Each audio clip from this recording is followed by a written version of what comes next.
मजबूती के साथ चुनाव लड़ रहा है और आप देखेंगे कि जब परिणाम आएंगे तो बहुत ही आशाजनक परिणाम होंगे और पूरे देश के लिए मैं समझती हूँ आशाजनक परिणाम आने वाले हैं। अब मुझे नहीं पता किनको छोड़ा गया किनको बनाया गया है, लेकिन मैं समझती हूँ कि जिनको भी बनाया गया है वो अपना काम अच्छी तरह से। क्या आपकी लोकप्रियता से भाजपा वालों को डर लग रहा है कि एक महिला ने जो मैनपुरी में पैर उखाड़ दिए थे अब बिहार में जाके चोपड़ा साफ करेगी?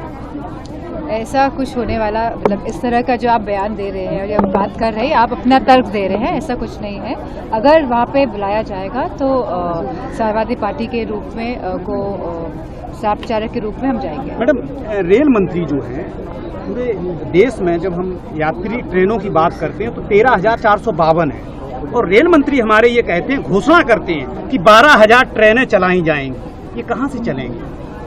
हमने देखा है लगातार किस तरह पूरी रेलवेज की जो व्यवस्था थी भारतीय जनता पार्टी की सरकार आने के बाद बदल गई है। जहां रेल बजट इतना बड़ा बजट हुआ करता था, अब रेल बजट ही नहीं आता, संसद में पेश होता है।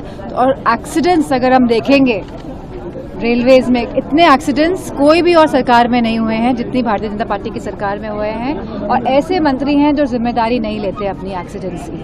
पिछली सरकारों में तो लोग इस्तीफा देते थे, मंत्री इस्तीफा देते थे अपनी नैतिक जिम्मेदारी समझकर। तो मैडम, भाजपा सांसद मनोज तिवारी बिहार चुनाव में एक रैली के दौरान बोले कि ये महागठबंधन के लोग भ्रामक प्रचार कर रहे हैं।